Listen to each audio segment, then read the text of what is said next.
Laissez-moi vous dire quelque chose qui va changer complètement la façon dont vous voyez le monde autour de vous. Prêtez attention à ce que je vais vous dire maintenant, car il ne s'agit pas d'une théorie du complot bon marché, ni de moralisme religieux. Ce que je vais vous montrer aujourd'hui a été documenté par Elena Blavatsky il y a plus d'un siècle.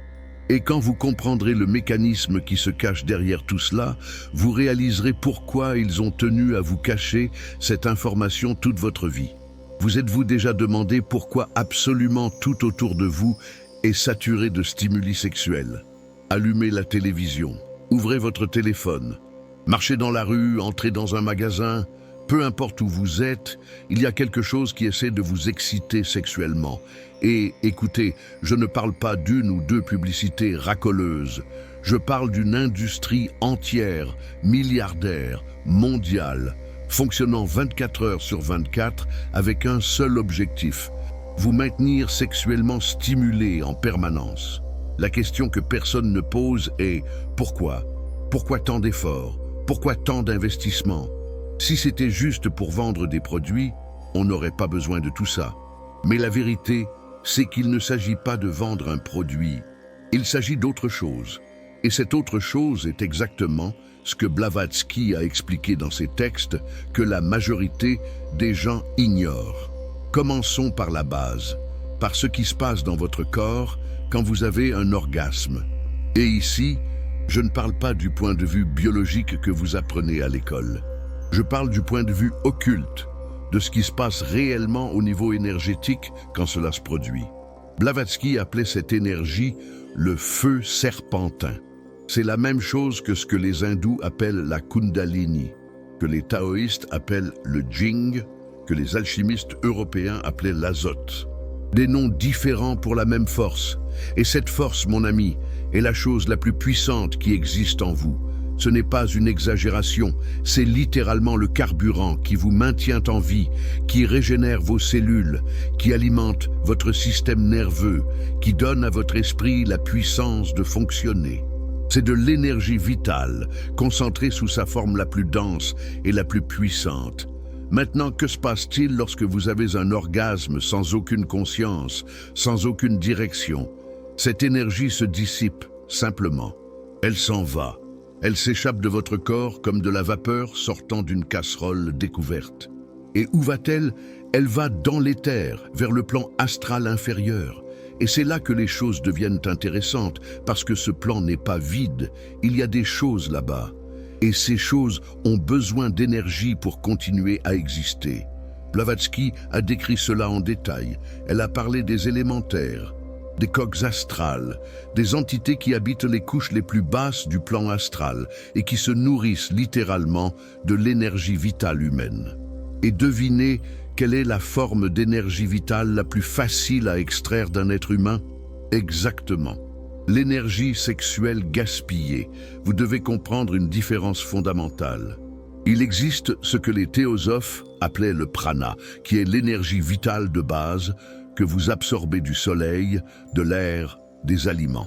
C'est une chose. Et il existe l'énergie sexuelle proprement dite, qui est du prana concentré, raffiné, potentialisé. C'est comme la différence entre de l'essence ordinaire et du carburant pour fusée. Quand vous gaspillez de l'énergie sexuelle, vous ne perdez pas seulement un peu de prana. Vous perdez la forme la plus concentrée et la plus puissante de force vitale que votre corps est capable de produire. Et le pire, c'est que votre corps dépense une quantité absurde de ressources pour produire cette énergie. Ce n'est pas quelque chose qui se régénère du jour au lendemain.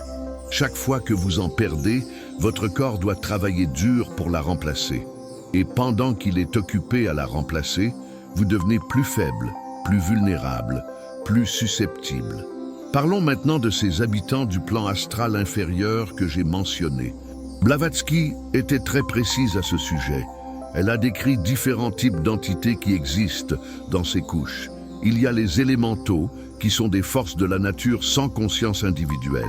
Il y a les élémentaires, qui sont des restes de personnes décédées, mais dont les corps astraux ne se sont pas encore complètement désintégrés. Et il y a d'autres choses qu'elle appelait des coques, ou kamarupas, qui sont comme des fantômes de désir, des formes pensées qui ont acquis une sorte de vie propre. Toutes ces choses ont une caractéristique en commun. Elles ont besoin d'énergie vitale pour continuer à exister sur le plan où elles se trouvent. Et l'énergie sexuelle humaine est leur nourriture préférée. Elle est dense, puissante, facile à absorber quand la personne n'a aucune protection énergétique. Et regardez comme c'est intéressant, ces entités ne sont pas passives. Elles ne restent pas là à attendre que vous gaspilliez de l'énergie pour qu'elles puissent manger. Non, elles vous influencent activement pour que vous la gaspilliez. Blavatsky en parlait. Elle expliquait comment ces forces astrales peuvent implanter des pensées, des désirs, des compulsions dans l'esprit humain. Vous pensez que ce désir soudain et incontrôlable qui apparaît de nulle part est le vôtre? Souvent, ce n'est pas le cas. C'est une influence externe, une entité qui a faim et qui a besoin que vous libériez de l'énergie pour qu'elle puisse se nourrir. Et plus vous cédez, plus elle devient forte et plus elle a d'influence sur vous. Cela devient un cercle vicieux. Vous nourrissez l'entité. Elle devient plus forte, elle vous influence davantage, vous cédez, vous la nourrissez encore plus, et vous devenez de plus en plus faible, tandis qu'elle devient de plus en plus forte. Maintenant, avec cela à l'esprit, regardez le monde autour de vous, regardez l'industrie pornographique. Ce n'est pas une coïncidence. Mon ami, la pornographie a été industrialisée et mondialisée avec un objectif très précis. Ce n'est pas du divertissement. C'est une machine d'extraction d'énergie vitale à l'échelle planétaire. Réfléchissez avec moi. Vous avez des milliards de personnes, majoritairement des hommes, qui gaspillent de l'énergie sexuelle quotidiennement, parfois plusieurs fois par jour, à travers un rituel qui implique des images, des fantasmes et une décharge énergétique. Chacune de ces décharges libère l'énergie vitale concentrée vers l'éther. Et de l'autre côté, vous avez des entités affamées qui absorbent cette énergie. C'est littéralement une ferme énergétique. Vous êtes le bétail. Votre énergie sexuelle est le produit. Et cela ne s'arrête pas là. L'hypersexualisation va bien au-delà de la pornographie. Elle est dans la musique, au cinéma, dans la publicité, sur les réseaux sociaux. Tout est conçu pour vous maintenir dans un état constant d'excitation sexuelle basse. Il n'est même pas nécessaire que ce soit une excitation forte. Il suffit de ce stimulus constant, de cette activation subtile de vos centres sexuels, de ce gaspillage graduel d'énergie que vous ne remarquez même pas. C'est comme une fuite lente. Vous ne voyez pas l'eau sortir, mais un jour, le réservoir est vide.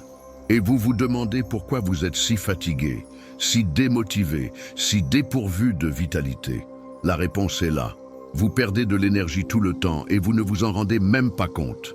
Maintenant, laissez-moi vous parler de quelque chose qui va vous choquer.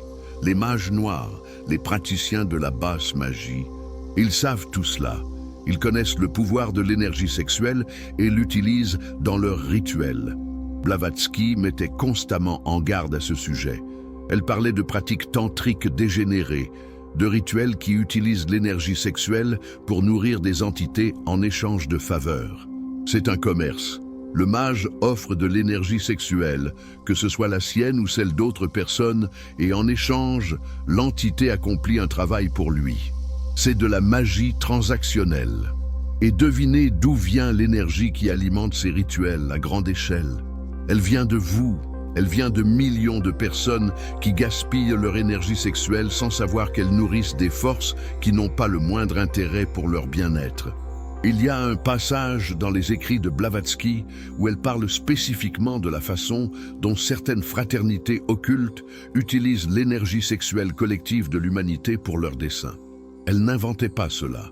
Elle rapportait ce qu'elle avait appris de ses maîtres, ce qu'elle avait vu dans les traditions ésotériques orientales et occidentales. Et le plus perturbant est de réaliser que rien n'a changé, en fait c'est pire. Avec la technologie moderne, avec Internet, avec l'accès instantané à des stimuli sexuels illimités, l'extraction d'énergie n'a jamais été aussi efficace. Vous transportez dans votre poche un appareil qui vous connecte à une source infinie de stimuli, conçu pour vous faire gaspiller votre force vitale. Et vous l'utilisez tous les jours, en pensant que c'est normal, que c'est naturel, que tout le monde le fait. Laissez-moi vous donner quelques signes pour identifier si vous êtes drainé énergétiquement.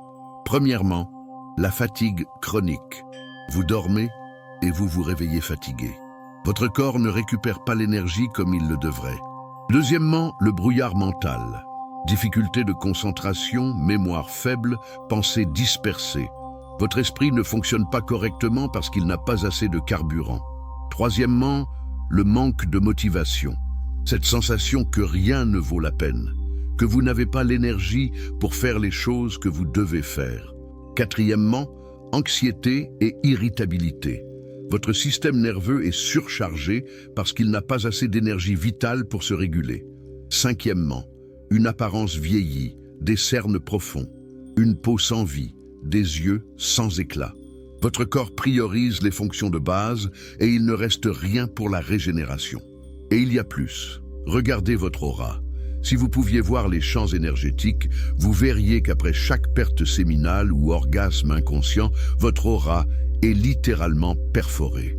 Ce sont des trous dans votre champ énergétique par lesquels l'énergie fuit et par lesquels des entités peuvent s'approcher. Blavatsky décrivait cela.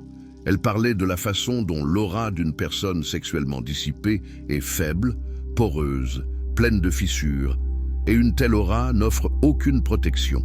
Vous restez exposé à des influences astrales de toutes sortes, des pensées qui ne sont pas les vôtres, des émotions qui ne sont pas les vôtres, des désirs qui ne sont pas les vôtres. Tout cela entre par votre aura compromise, et vous pensez que c'est vous qui pensez, ressentez, voulez cela. Mais ce n'est pas le cas. C'est une interférence externe. Maintenant vient la partie dont peu parlent. Ce que les initiés, les vrais occultistes, les vrais alchimistes faisaient de cette énergie. Ils la transmutaient. C'est le grand secret. L'énergie sexuelle n'a pas besoin d'être gaspillée et n'a pas besoin d'être réprimée. Elle peut être transformée, élevée, dirigée vers des buts supérieurs. C'est ce que les alchimistes appelaient transformer le plomb en or. Le plomb est l'énergie sexuelle brute, dense, tournée vers le bas. L'or est cette même énergie raffinée, spiritualisée, tournée vers le haut. Et quand vous apprenez à faire cela, vous devenez une personne complètement différente. Blavatsky parlait de cela avec beaucoup de prudence, car elle savait que c'était une connaissance dangereuse entre de mauvaises mains. Elle expliquait que le célibat conscient, celui pratiqué avec connaissance et intention, était complètement différent de la répression sexuelle. La répression, c'est supprimer le désir sans transmuter l'énergie. Cela cause des dommages psychologiques et physiques. Le désir reste là, fermentant, créant des blocages, explosant éventuellement de manière destructive, mais le célibat conscient avec transmutation est autre chose. Vous ne supprimez rien, vous redirigez. L'énergie est toujours là, mais au lieu de descendre et d'être expulsée, elle monte par la colonne vertébrale, alimente les centres supérieurs, active des capacités latentes. Les taoïstes appelaient cela cultiver le jing pour le transformer en ki, et ensuite en shen. L'énergie sexuelle devenant de l'énergie vitale, devenant de l'énergie spirituelle. Les yogis indiens appelaient en cela éveiller la kundalini, ce serpent de feu qui monte par la colonne vertébrale, traversant chaque chakra, purifiant, activant, illuminant. Les alchimistes européens appelaient cela le grand œuvre, transformer la matière première la plus dense en or spirituel. Des noms différents, le même processus. Blavatsky, qui a étudié toutes ces traditions, a synthétisé cette connaissance dans ses écrits. Quand vous commencez à retenir et à transmuter cette énergie, des choses extraordinaires commencent à se produire. Premièrement, votre vitalité physique explose. Vous avez une énergie qui ne s'épuise pas. Votre corps se régénère plus vite. Vous avez besoin de moins de sommeil. Votre immunité devient forte. Deuxièmement, votre esprit devient tranchant comme un rasoir. Concentration, mémoire, créativité. Tout cela s'amplifie. Parce que maintenant, vous avez du carburant à revendre pour que le cerveau fonctionne. Troisièmement, votre magnétisme personnel augmente considérablement. Les gens sentent votre présence. Vous entrez dans une pièce et les gens le remarquent. votre aura s'étend, devient dense, brillante. Quatrièmement, vos capacités psychiques commencent à s'éveiller. Intuition, perception subtile, sensibilité aux énergies. Tout ce qui était dormant commence à fonctionner parce que maintenant, il y a de l'énergie pour alimenter ces centres. Et voici le point crucial que peu comprennent. Ces entités astrales qui vous drainaient, elles perdent l'accès à vous quand votre aura est forte et intègre. Quand vous ne fuyez plus d'énergie, elles ne peuvent pas s'approcher. C'est comme si vous aviez construit une forteresse énergétique autour de vous. Elles peuvent encore essayer de vous influencer, mais l'influence ne pénètre pas. Vous sentez cette pensée compulsive surgir et vous reconnaissez immédiatement qu'elle n'est pas la vôtre. Vous ne cédez pas et avec le temps, elles abandonnent et vont chercher des proies plus faciles. Mais écoutez, je dois être honnête avec vous. Ce n'est pas facile. Si c'était facile, tout le monde le ferait. Quand vous commencerez à retenir l'énergie sexuelle, vous ferez face à de la résistance. Résistance interne de vos propres habitudes et conditionnements, et résistance externe de ces entités qui vous utilisaient comme source de nourriture et ne veulent pas perdre l'accès. Dans les premiers jours et les premières semaines, les attaques seront intenses. Pensées obsessionnelles, rêves sexuels vifs, situations de la vie qui semblent conspirer pour vous faire tomber. Tout cela est un test. C'est la réalité qui vérifie si vous êtes sérieux ou non. Maintenant, laissez-moi vous donner quelques pratiques concrètes pour fermer les portes à ces entités et commencer à protéger votre énergie. Premièrement, et c'est le plus évident, arrêtez complètement de consommer de la pornographie. Il n'y a pas de juste milieu ici. Chaque fois que vous consommez de la pornographie, vous ouvrez un portail direct vers l'astral inférieur. Vous invitez littéralement ces forces dans votre champ. Deuxièmement, commencez à pratiquer la respiration consciente. Quand vous sentez ce désir sexuel surgir, au lieu d'agir dessus ou de le réprimer, respirez profondément, lentement, en visualisant l'énergie monter le long de votre colonne. C'est de la transmutation de base. Troisièmement, exercice physique intense. Quand l'énergie sexuelle s'accumule et que vous sentez que vous allez exploser, canalisez cela vers l'activité physique. Musculation, course, arts martiaux. Utilisez le corps pour faire circuler cette énergie. Quatrièmement, méditation quotidienne. Pas besoin que ce soit compliqué. Asseyez-vous en silence, respirez, observez votre esprit. Cela renforce votre aura et augmente votre capacité à distinguer vos pensées des influences externes. Cinquièmement, surveillez ce que vous consommez mentalement. Ce n'est pas seulement la pornographie.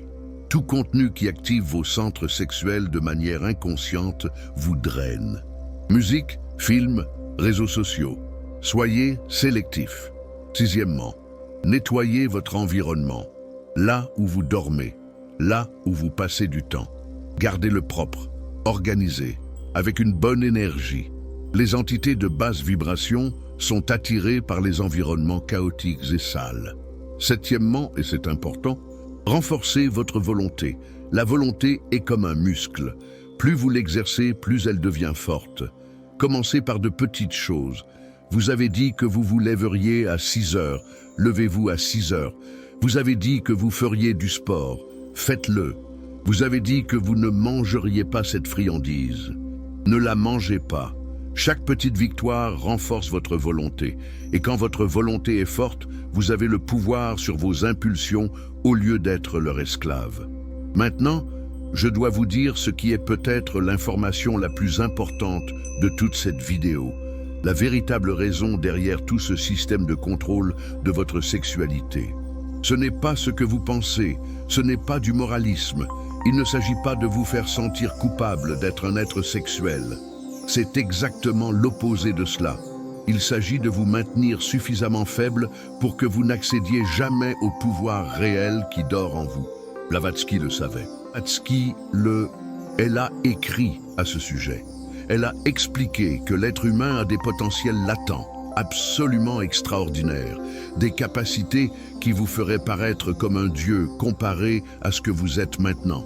Mais ces potentiels ont besoin de carburant pour être activés. Et devinez quel est le carburant? L'énergie sexuelle transmutée. Un être humain qui domine son énergie sexuelle devient incontrôlable. On ne peut pas le manipuler, on ne peut pas l'influencer, on ne peut pas le drainer. Son esprit est trop clair, sa volonté est trop forte, sa perception est trop aiguisée. Il voit à travers les illusions, il reconnaît les manipulations, il ne tombe pas dans les pièges. Et c'est un énorme problème pour tout système de contrôle qui dépend du maintien des gens dans la faiblesse, la confusion et la manipulabilité. C'est pourquoi tout l'appareil culturel, médiatique et social est configuré pour vous maintenir sexuellement dissipé. Ce n'est pas une coïncidence, c'est du design. C'est de l'ingénierie sociale à l'échelle mondiale, avec l'objectif spécifique de vous empêcher d'accéder à votre potentiel réel. Pensez-y bien, si vous aviez une clarté mentale absolue, une vitalité physique illimitée, une volonté inébranlable et une perception élargie, continueriez-vous à accepter passivement le monde tel qu'il est ? Continueriez-vous à travailler dans un emploi que vous détestez pour payer les factures de choses dont vous n'avez pas besoin ? Continueriez-vous à consommer les ordures qu'ils vous vendent comme divertissement ? Continueriez-vous à croire aux récits qu'ils vous racontent sur la façon dont le monde fonctionne ? Bien sûr que non, vous remettriez tout en question. Vous verriez à travers tout et vous auriez de l'énergie et du pouvoir à revendre pour créer une vie complètement différente pour vous-même. Blavatsky parlait des Mahatmas, les maîtres qui l'auraient instruite. Elle disait que ces êtres avaient atteint un niveau de développement qui les plaçait bien au-delà de l'humain ordinaire. Et l'une des caractéristiques fondamentales de ces maîtres était la maîtrise complète de l'énergie sexuelle. Ils avaient transmuté cette force à tel point qu'ils pouvaient l'utiliser pour des choses qui nous sembleraient être des miracles. Guérison, clairvoyance, télépathie, matérialisation. Tout cela, selon elle, était le résultat de la maîtrise de cette énergie primordiale. Et regardez comme c'est intéressant, quand vous étudiez les vraies traditions ésotériques, pas les versions diluées et commercialisées qu'on vend par ici, vous trouvez ce même enseignement dans toutes. Dans l'hermétisme, dans les mystères égyptiens, dans la Kabbale, dans le tantra authentique, dans l'alchimie, dans le taoïsme. Tous parlent du pouvoir de l'énergie sexuelle et de la nécessité de la dompter et de la transmuter pour atteindre des états supérieurs de conscience.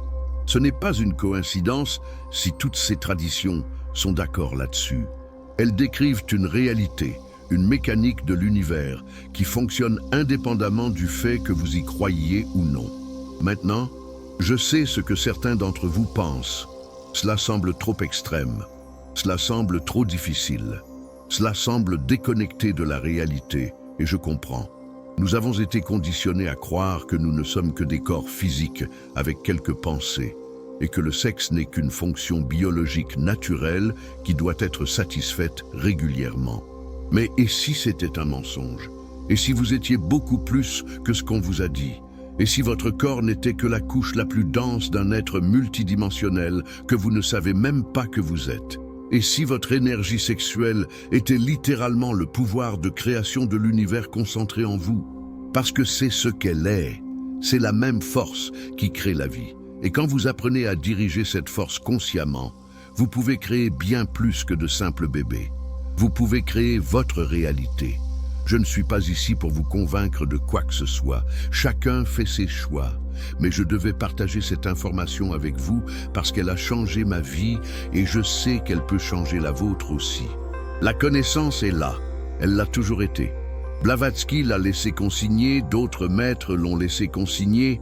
Le problème, c'est qu'ils ont tout fait pour que vous n'y ayez pas accès ou pour que vous la rejetiez comme une bêtise avant même d'enquêter sérieusement. Ma suggestion est simple. Testez. Ne me croyez pas. Testez. Restez un mois, juste un mois, sans gaspiller d'énergie sexuelle, sans pornographie, sans masturbation, en pratiquant les techniques que j'ai mentionnées. Et observez ce qui se passe. Observez comment vous vous sentez. Observez comment votre esprit fonctionne. Observez comment les gens réagissent à vous. Observez vos rêves. Observez votre perception. Un mois. Si à la fin de ce mois vous ne remarquez aucune différence, revenez à ce que vous faisiez avant. Mais je vous garantis que vous allez remarquer. Et quand vous remarquerez, vous ne voudrez pas revenir en arrière. Parce que quand vous expérimentez ce que c'est que d'avoir votre énergie complète, quand vous ressentez ce que c'est que d'avoir un esprit clair et une volonté forte, quand vous réalisez à quel point vous opériez en dessous de votre potentiel, il n'y a pas moyen de revenir en arrière. C'est comme quelqu'un qui a vécu toute sa vie dans une caverne sombre et qui un jour sort et voit le soleil. Cette personne ne voudra pas retourner dans la caverne, elle voudra rester dans la lumière. Et c'est ce que le système ne veut pas. Il ne veut pas que vous sortiez de la caverne, il ne veut pas que vous voyiez le soleil. Parce que quand vous le voyez, le jeu est terminé. Vous n'êtes plus contrôlable. Vous n'êtes plus manipulable. Vous n'êtes plus une source de nourriture pour des entités parasites. Vous devenez maître de vous-même. Et un être humain maître de lui-même est la chose la plus puissante et la plus dangereuse qui existe pour toute structure de pouvoir, qui dépend de la faiblesse d'autrui pour se maintenir. Blavatsky nous a laissé cette connaissance. Elle a payé un prix élevé pour cela. Elle a été ridiculisée, persécutée, diffamée, mais elle a maintenu le message, et le message est arrivé jusqu'à vous aujourd'hui, plus d'un siècle plus tard, à travers cette vidéo. Ce que vous allez faire de cette information maintenant est votre choix. Vous pouvez ignorer, vous pouvez rejeter, vous pouvez continuer à vivre comme vous avez toujours vécu, ou vous pouvez enquêter, vous pouvez tester, vous pouvez découvrir par vous-même si ce que je vous dis est vrai. Le choix est le vôtre, il l'a toujours été, sauf que maintenant vous savez. Et une fois que vous savez, vous ne pouvez plus faire semblant de ne pas savoir. La responsabilité est la vôtre, le pouvoir est le vôtre, l'énergie est la vôtre. Ce que vous en faites détermine non seulement la qualité de votre vie, mais littéralement le type d'être que vous devenez. Vous pouvez être de la nourriture pour les entités de l'astral inférieur, ou vous pouvez être un maître de votre propre énergie. Un être éveillé, conscient et puissant. La porte est ouverte. Blavatsky l'a ouverte. D'autres maîtres l'ont ouverte. Je suis ici en train de vous montrer qu'elle existe. La traverser ou ne pas la traverser est votre décision. Mais au moins maintenant, vous savez qu'elle est là. Et c'est déjà plus que ce que la majorité des gens sur cette planète savent. Utilisez cette connaissance avec sagesse. Votre énergie est votre bien le plus précieux.